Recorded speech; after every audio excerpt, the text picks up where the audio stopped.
Hello, tuni Kuki channel vejosi na bon win liam na hikit no win tuni a hi editing software khat anajilu hitin hichu ipiham API le Filmora anajilu hitin Filmora 10 na ti anajilu hitin Filmora X song kitiin hichi Filmora 9 bana a hi in a latest pen a hi in hichi a download dan ne het nom ba ong le nen ki do ki theu hi in ai lowai le phat masalanga software downloading dan ho ka sei na ho a chu na het no wai le chi the pirate bay ti ho vela ong chu free a ki mu a hi in chiwa ko na ong chu na ki download the a hi lowai le google a chin lang e khatna wonder share tin lang type min lang aban le vele chun hi chiwa ong chu try la ong na za thấy ai là vai lệ iti say da na chỗ no maung le chawa ko na chu pe yaung he ta chu na ki chỗ thei he ti chu iga sei ma sat no hin ten tu ni ai ichla ya wonder seal filmora ten hi ga veo hitin chi hi aza ding dan ban cha full tutorial ti type ma in sei di wa hi in chi vele chun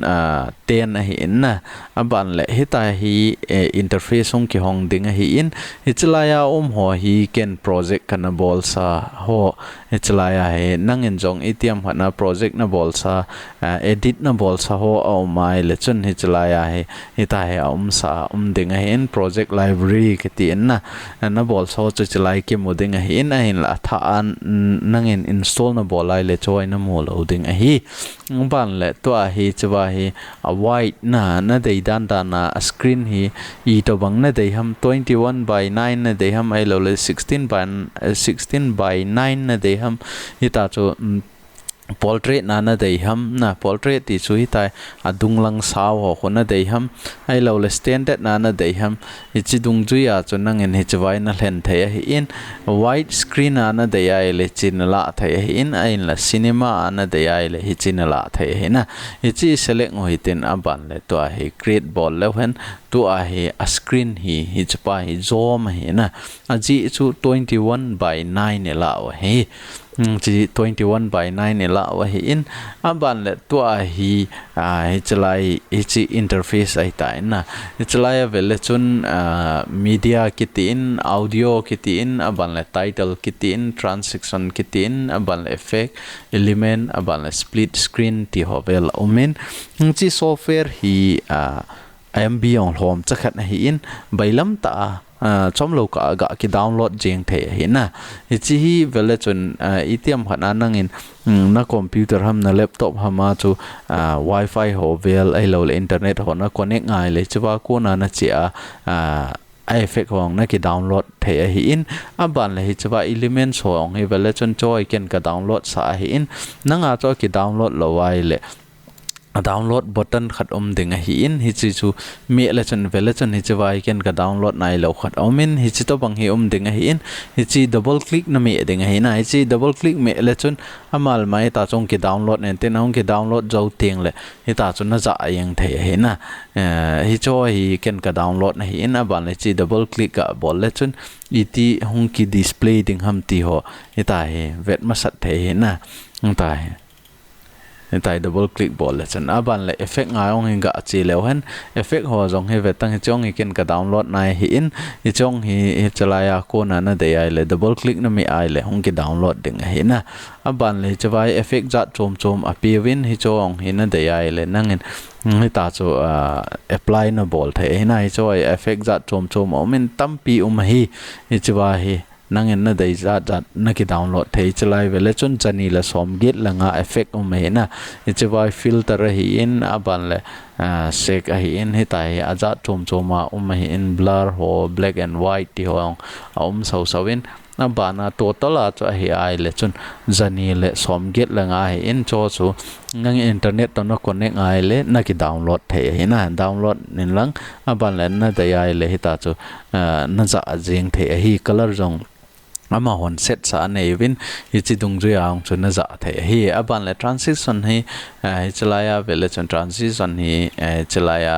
hal khat apia win hi chong hi nangin nanga chu atha download pan na hi ai le hi choi nai loading hi in hi chong chu nangin enjoy ka sei ma banga chu na ki download ki the hi na hi ta hi choi transition nei chi transition nong hi hoita ta aza ding dol ta hin za ai le chi effect hoita hi in hi ja chu hi chong hi apoya poimo hi itiam khatna photo editing hovel video na sim go na hi le chun hi choi poimo pen ti ding hi na ki ka la je ding a chu hi choi ki jang ji hi in hi ja chu hi chi download angai na hi na apan le hi chilai title hi vele chun title long hi ken hi choi ka download na hi in nangin zong vele chun nanga chu hi ta hi ana mai thei ai wanga chu na za thei loading hi na za thei lawai le double click ka sei ma banga chu double click me le chun hi chong hi nangin free na za thei hi na hi ta hi aza chom effect za chom a pe win hi chi software hi zang chakhet hai na MB yong 300 400 MB ho hi na 300 le 400 MB ki ka bo hi in Premiere ho bang chu i ga se ai le chun 1 GB lang ring ji cho na ain la hi chi 1 GB hing lo 300 400 MB bo hi in nom ta ga ki download jeng thei aban le bailam ta ki chai ding free dong hi kit na lai aban la aza ong ano ma nom hi chi chu tu ni a hi cho si aza dan full tutorial ti tai ma in sei de wa hi na aban la tu hin media chen lang media na chi ting le file ho ip edit na no hamna hi chi pen chu hi ding hi in chlai input akiti in hi chlai ong na mi the hi in na hi lawai le hi chlai a ko naung hi na mi thei a khoti lawai le nangin itiam khatna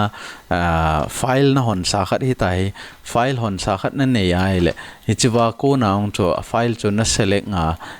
hi tai na drag lut jeng the to a hi chi to hi chi ga upload go leng hi tai ita ong na drag the hi na ai lawai le chiwa input me en lang input media file tin lang aban le chiwa ko na select en lang hi ta ong he na pu lut kit the hi chi chu nang ma dei dan a hi na nang ma doi dan nai ta chona pu lut the hi in aban kit teng le to a hi lim ga la lut be kit no hitin ni chawa input me en lang media file a che kit no hitin media file ai che zo tiang le chlai project a che hitin aban le hal khat lim ga law te na lim mi chlai ai ga law te chlai lim hoi ga lamai me yote mo atunia hi ken example kan bet sa got ne hivin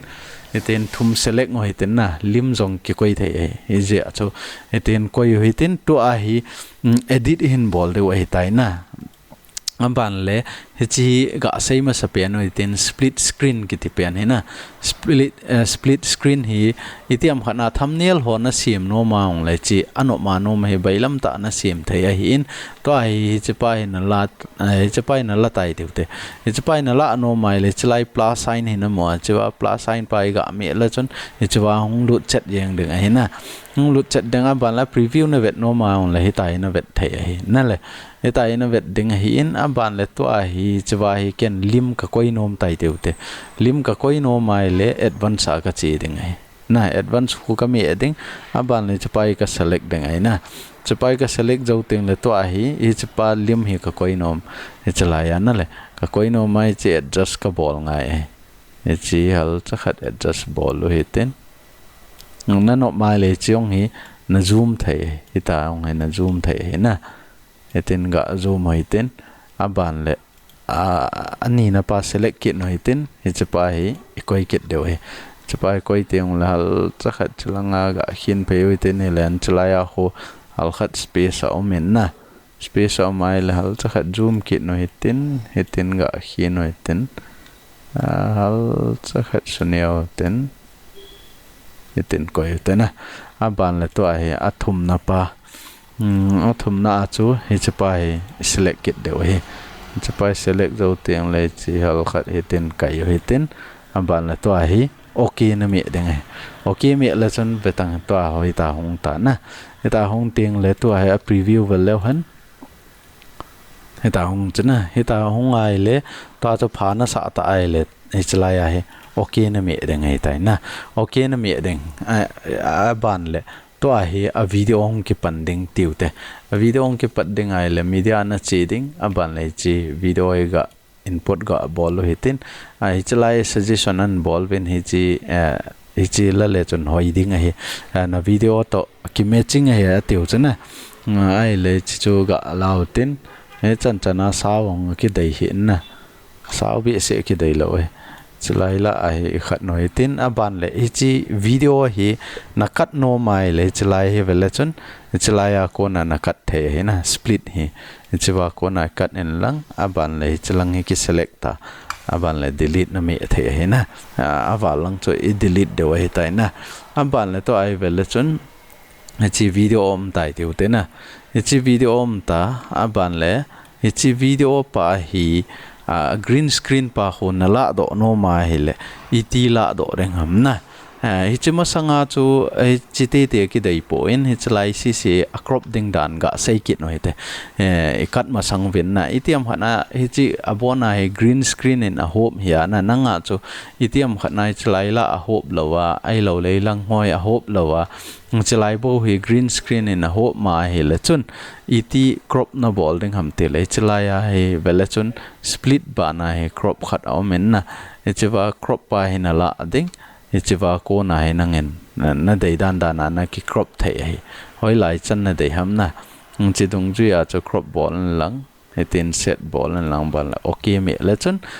na video cho vele chun to ai ki crop ta chan na le ki crop zo ta he ta hong ki crop ting le to hi green screen khu remove na nop ta ai le chun chiwa aban kit ai chi le chun chalaya he chipai na select ding aban le chalaya he chele chun green screen kiti na le green screen kiti na pen he me en lang aban le chiwa pen he pencil lim khat pai lan lang aban le he chalai la a he select le chun to ho a color mang ta chana aman teng le he chiwa ko na he select thei cha na le chalaya ko na he adjustable deu joy adjustable le deu hitai adjust na bolding na ha adjust be se loading he a khoti lawai le chun na limong se the hi in hi ja chu hal khat na bet to ding ha remove be se ngai lo ai lawai le aning la khona vet ding he akang ho khona hi chu hal cha hong hoi de wai le chun chi chu na dal ha yeng ding ai na le ta chu na bol ding aban le to hi okay mi de we okay mi zo tieng le to hi a background ding na a background ding to hi play lewan anung lang kho vom ke koi ding a hi in hi je a chu anung langa background koi na ding a chu hi chapai koi lut khit de hi chapai kai lut no hitin aban le chlai koi deu chipa hi alim pai achunga koi hitin hi che backgrounding pa anoya koi hitin aban le chiba ko na hi kito chatna hi chito kito chatna hi chipa ong he split ball kit no hitin split na ball zo tiang le to a hi chalai hin pu yin lang ga ai khat le chon betang to a hi a background thing set ta na le a background he ta cho ki khia la hi in aban le tua hi epi vatnam tele color na color hi chapai color na khel no ma hi le chun chi vela chun tua hi adal de du na chu item hana color na khel no mai le chapai select kit lang chawai vela chun color kit na hi chi ano ma no mai item hana hi chi akithing na ti a hi le stabilizer na bol no ma aki thing be sa na video chong ki thinai le chiwa ko na ong na chi the hi na chi chiwa ko na che le chon hi chi ama process hong en ten hi chiwa ko na smooth ta hong ding hi na chi smooth ta chi a percent chi ho na mo chi a chi pen ho hi chu na ke chai sa ding na ke chai sa zo ting le hi chiwa hi okay na mi ding ai na le jawai okay na mi deng hi a khoti lawa itiam hana color na khel no mai le chawa ko naung color ton hong na khial thei color ong match na bol the adan chu na scene chu ni le thuma hi ai le chun ni le thum ho chu a color hong ki bang thim thim ding na ti ai le ichi color match hi na za ngai hi na a matching ding a chu ichi na za ngai hi to ai color correction na bol no ma ong le ichi wa ko na ong hi correction na bol the hi na ichi wa ko na hetai nangin na dei dan dana adjust na ki bol the hi na nga chu ita bangam aton na dei ai le ton nong hi chawa ko na contrast ong na koi thei aban le chawa saturate hong na khial thei ichi chu nang ma dei dan dana hi na awa ding na dei am thim ding na dei am ichi tung ju ya chu nangin hi chawa na khial thei hi in a khuti lowa nangin advance dewa chi ding na ti ai le ichi video ahong I khat ting le hitin chi phot no hitin aban le chawa hi vele chun color na hi chawa right click bol le chun chawa color correction o maintain color correction chu me le chun chawa advance ai na chawa hong ding a hi in chawa ko na hi nangin hi chlaya ho hi na vet na ichi dung ju ya chun na dei dan da na ong select na ki bol thai hi na hetai na dei dan da na select thai hi in phan te na ti ting le ta cho okay na mi ai le chun hi chi vele chun a color ki khel da chun na le ta ho ki khel ding hi in itiam khana nang ne adjust be no mong la kho lo hi chi right click ball kil nang chi vele chun hi chwa adjust au min hi chwa ko na hi atama tam ta cho hi chwa wang he na chiwa ko na he nangin nakichip le no mai le chiwa ko na on nakichip thei asan de ham blue na de ham green na de ham pink na de ham na nangin na de da na chiwa he skin color ho na vet to thei hi chiwa he vele chun option tam pi he ai chi dung ju ya chu nangin choi na khin le a chiwa ko na chu adjust na bol thei hi in tu ni a hi aza ding dan I se o hi in na thil hiti khati ti ho lingke a chung ki vet sa jo lo mai thei ai wanga chu a basic is a kai chu het thim thei na ding wa chu a bona sei te ding ka ti za chu ita chu a ban cha ka hin bol la hi in to a chu hi chi chan chu I chai ta we tiu te hi chi chan chu I chai ta wa hi le a speed in sei kit de wa hi tai na to a hi vele chun to a hi chlaya movement tampo in na ni ta he a chat le a tampo in na hi je a chu a cha na khat ga law hi tin I chiwa ko na chu in vet kit de wa hi chlaya project nga ga chiu tin ni chi ga law tin ban le chlai ko yu hitin hi chi delete de wai tai na hi chi chu ne he them tau chu na green screen za ding dan crop ball ding dan ho chu na chi chu ne he them wai le to hi thil khat slow motion in sei de wai na slow motion ni sei de wai in a fast le a slow ti na ho hi chi ball dan ho in sei de wai in to hi ga veloen hi chi wa ko na hi 1 2 ga veloen a voice mode ball phot no hitin na che mode ga ball lo hitin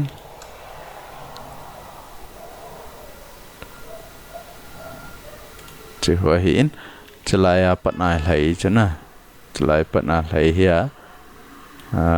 chlaya split ball kit no hitin abul lang pai do ten chlai velo han che hona slow ball no mai le to ai chlai ka hi slow na ball no mai le chun hai chlai na video pen hi select ball nin lang na video select na ball zo ting le hi chlai ai na mo ai chi bai chlai pai split here aba nai chi bai crop here crop ba na speed chana le hi chi speed pen hi na click ding ai na click ting le chi bai slow maintain hi chi aha slow ding na dei le hi chlanga na chi ding ai ngain la aha slow bi se loading na dei ai le chilai na 0.5 ana chi thei hin 0.5 ana chi ting le na bolai level le chon enjoy ai video chu hi chilai chan hiya ai wanga to ai double ta chana le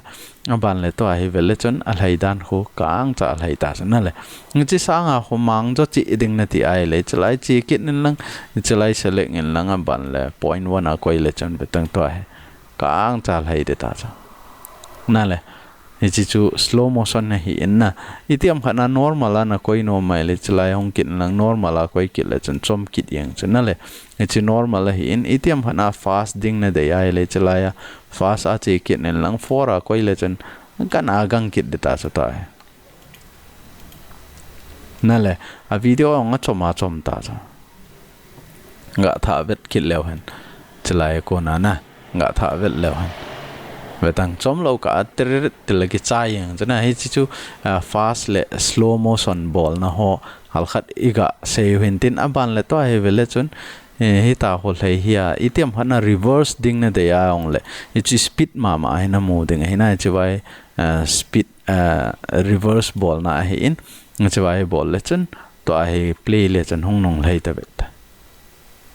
na le chi go chi reverse ball na hi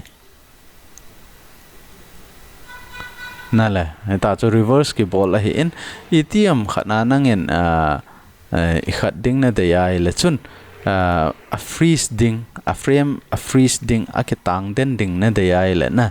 hi chu hi chalaya na chi ai chalaya freeze frame ong na ball the hi chu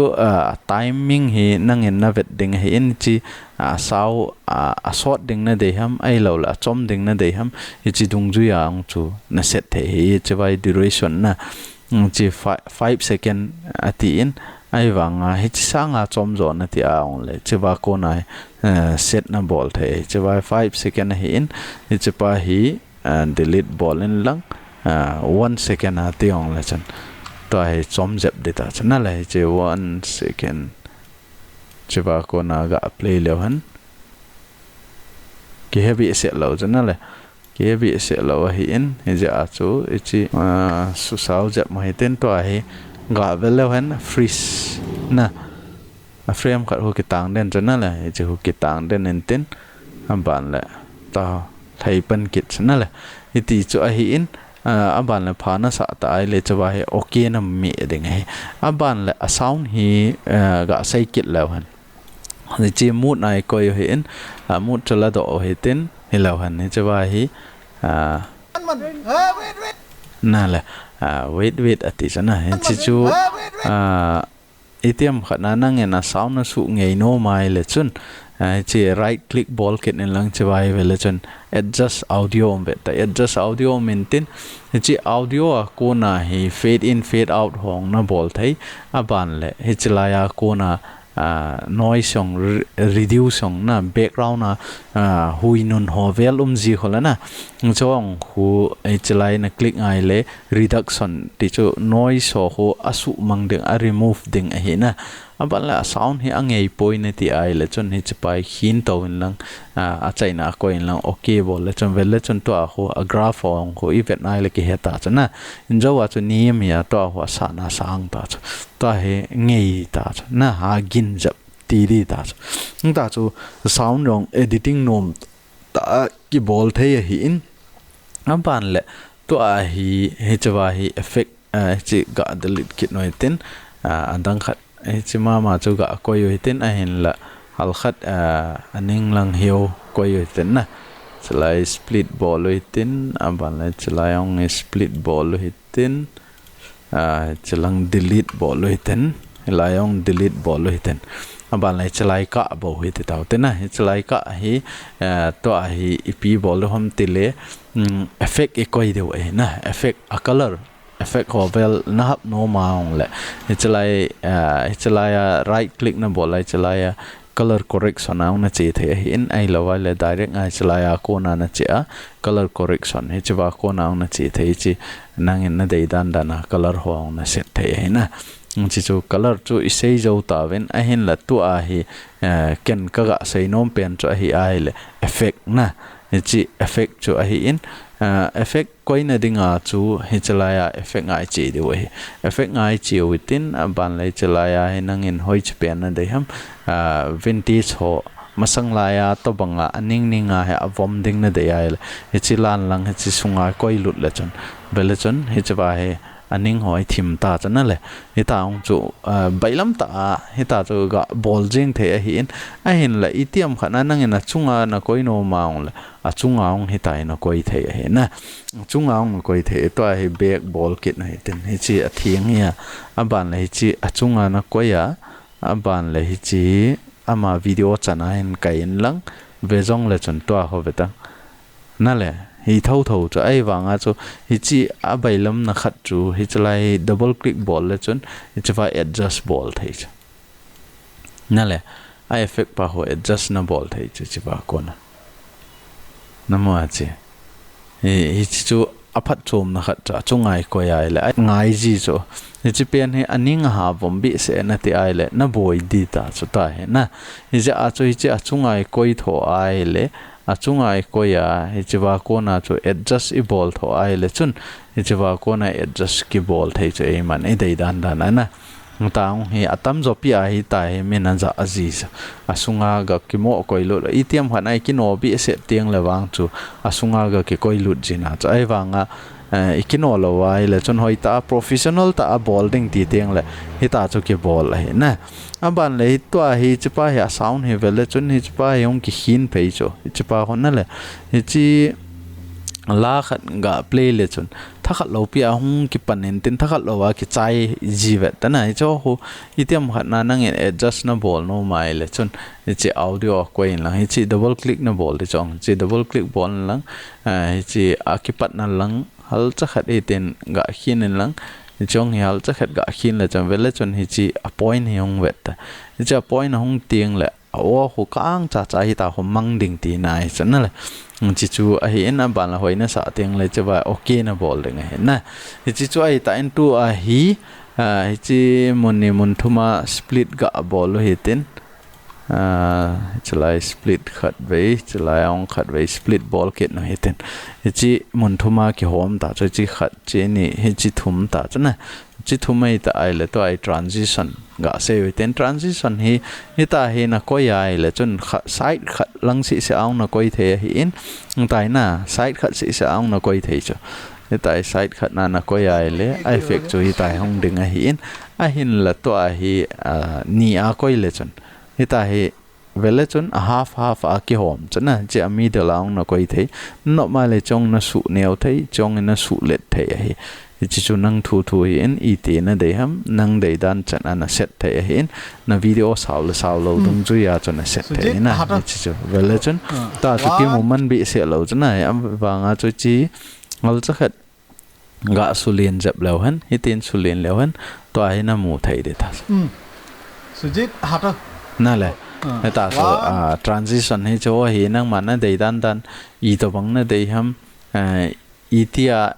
transition ding na dei ham hi chi dung ju ya cho nang hi chi na ki select thai na hi chi chu transition na hin aban le element ki ti hi ai le chun hi chi wa hi nang en mi khat adan chu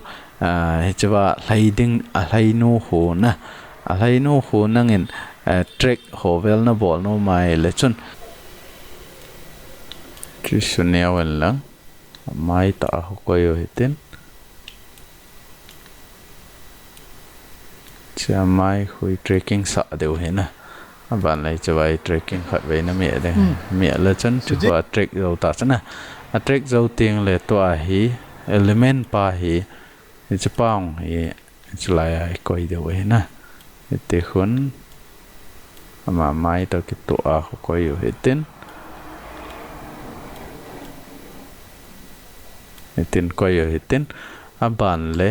pai khat be select ki noi tin aban la pet element aban la okay mi oitin ka he abula patna ga velo hen betang Sujit hata na le heta ho tracking a ball ding hi in ichi chu halkhat filmora halkhat isei now tunia chu split screen here element here effect here transition here title na title pa bang sei nai pon audio ya media ya bona isei jo tobang wa hita in aban le to a he a chaina pena title ga sei hitin title pa hi a hi ai le chun mun thuma mun thum mun lia ke homa hi in hi chi lower pa hi a hi ai le chun lower ti chu amin la sa tiang le album ovela tho tiang le chalai anoi langa thilong kita azina he tai hong kita ji hoi lower ki ti hin hi chu hi a hi en nang en na dei dan dana na ki set the adan chui chalai la a hi hi che pen hong kita do reng na dei ai le chalai ga mi le chun hi ta hong kita do reng hi in tai vel chen hi tai na le chi title hi nangin edit na bol no mai chlaya ho thil kizit hola na la your headline here kitina ho chi double click bol in lang aban le chawai itin select en lang na dei dan dana he tai na type the he tai na itiam khana advance de wana chi no mal advance click le chon he chawai screen chom khat ong pot nen ten he chi dung ju ya cho nangin he chawa ko na color na de ya ong le a color ong na khial the hi in ngaban le asai song na de ya le asai song hi tai nangin na dei dan dana na kai le the na no mai la text size chawa ko na ong nangin he tai na khial the hi na chpai kai len la chan ta ho na le aban la font size na khial no mai le chawa he khat be select ball lang na mouse pa chu roll ball la chan na chunga no ya roll ball la chan ai lo le na keyboard na arrow anoi achung pa chu mi le chun hi chi dung ju ya chu font si zat na de ham font si zat na nei ham na de dung ju ya chu eta chu ki khial the hi in aban le nangin ball na de ai le chi ball na me ding hi in italic na de ai le chi italic na me ding center alignment na de ai le chi alignment na hi in nangin itabang na de ham hi chi dong ju ya cho alignment rong na ball thai aban le space na space o adan to line khat line ni au ma chiwa to space na de ai le chiwa ko na na pi the hin ai lo wa le ta adung langa ki ka dan na ti ai le chi pa hi ai khat kit le chon hi chiwa ko na hi ta hona le hi ta ki hin ka deng ai to a hi chipa ani au ja chu ai khat ro lo hi in chipa ga ai khat no tin aban le hin ka le wan betang ki ka ta chana ju spacing kiti hin hi chi dung ju ya cho nangin a space I chana ki ka ding na de ham hi chi dung ju ya cho nangin na ki set the hi na chi chu a hi in itiam khana nang layer dang na de ya hi chi pa hi thu chang pa yo ha anunga ding na ti a ong le hi tai na bola hi chi bai sandbag na sandbag bol la chan betang to a hi ai khat pa hin hi chaba a graphic pa hin alphabet pa ho ali ta chan na le ita ho mai in chapa hi anunga ding na ti ai le tin bol lang sandbag bol kit le chan ita hong do kit ding hai na ta cho hi chi text edit dan hi in animation na de ai le it na text hong ki jit ding na de ham chi dung ju ya cho nang en hi chawai na vet na ki select thai hi in nang de dan ai chawai animation tam pi omin hi chawa ko na animate na ki bol the na aban phana sa ai le chwa okay na mi ding he okay na mi zo ting le to a hi chwa ko na ga play le chani ta hom ding he na aban le che okay mi o hitin I chi chu tu ni Filmora software editing dan na editing bolding dan hal khat isayu a hi in hi chiwa hi tu ni isayu hi full tutorial ti ong ti the hi ta in aji chu isai lo lo hi ta na a chaina pending en to a hi chi nang project cho hi tai diu te hi chi na project chu ya hi chi na siam zo ta phana sa ta ai le to a hi export no bol nom tai te export no bol no mai le chawai export omin export button ni me le chun chiwa ko na hi nangin avi na dei ham ai lo le wmv na dei ham ai lo ai le mkv na dei ham mp3 na dei ham na mp4 na dei ham hi chi tung ju ya chun nangin hi chawai na select the hi in itiam khana mobile a ding na ti ai la mobile ai chawa ko na he iPad ong omin iPod ong omin aban le smartphone ong omin Samsung Galaxy ong omin chi chu nang ma phone dung ju yang chu chawai export na bol the in itiam khana YouTube ma direct upload na bol no ma ong le internet to connect bol ni lang chawai sign in bol ni lang chawa ko na on direct na upload the na chalaya ho ko na ong hi DVD right na bol no ma ong le chawa ko na ong na bol the in ahin local na computer na save no mai le chun ichi local na selecting mp4 na selecting aban le hi vai folder hoi lai folder na save nom ham adan choi chi lai desktop man save nom tai diute desktop na select nga aban le hi wa ko na hinangin na video chu ipi ham min na hi ta chu na select nga aban le select na bol jo ting le aban le cho folder select in kiti ya folder lawai le chwa new folder semin lang itin bolin lang aban le open ball chi okay bolin lang aban le chwa na video title ding ipina dei hamna he chitung jo ya chunang en rename na bol the rename na bol jo ting level le chun to hi chi export na bol lai le 12.1 MB hiding ahi na duration na hi ai le 10 second na ichi chu hi in item hana setting a chela chon chwai base omin better omin chwai good omin na good hi a good ti chu a hoi mai mai ahi in na ngain la better hi halkhat hong hoi jep ti na ahi in base hi ahi ai le chon a hoi pen ti na ahi in chwai export na bolai le chon na file size chu lien jep ding ahi wanga a result chu hoi ding ahi na aban le chwai enable GPU accelerate ti chu nangman graphic card hoi na ne ai le chi click ana bolin na click bol le chun na graphic card dung ju ya chu gang ta render ki bol ding a hi in chi tik na bol lo wai le chun na CPU dung ju ya chu na CPU a hat lo wa ki depending a hi in ain la graphic card hoi na ne ai le chi wa hi tai tik bol le chun GPU na graphic card processor unit dung ju ya chu chawai export ke bol ding ai na aban le to ai phana sa ta ai le export na mi ding ai ni tai export me le chun bele chun to ai second som bo ya na short load this tai render gang ta hung ki chai ding ai in tai render hung ki chai ting le to ai alarm bolin aban le close bol lang chong ga minimize phot no hitin minimize bol do ting le to ai desktop my save hi na desktop my save pe no chu new folder hi new folder sungai ga chi le han hi chi ta na le hi chi ta ni chi video pe no chu na le chi thieng set ta cha Sujit ita cho a hi in nang hon jong itiam khat na filmora film editing ding na ti wai le ka sei ma banga cho the pirate bay a cho na che wai chwa ko na cho na ki download theu hin bailam ta hin aban le hi chi ajana jang hi software dang to ge banglo hi in gang ta chom lo ka thil iga bola on le chai pe pe jeng hi in na aban la software ong hi gi lo hi na computer chu itiam khat na 6GB 10GB 16GB 8GB RAM ho a hi lawai le 6GB noi lang a hi aung le hi chi software hi nom ta na computer na laptop men a kai zo ding a he ti chu kain he cha nom ja chu nang ho adinga ong phachomin te ti ja chu tu ni a hi chi Kuki channel a hi share kan bol hi in tu ni isei no mo hi chan chu in tin tu ni Kuki channel ve zo si na chung vin ka ki pa na kain phong ket en he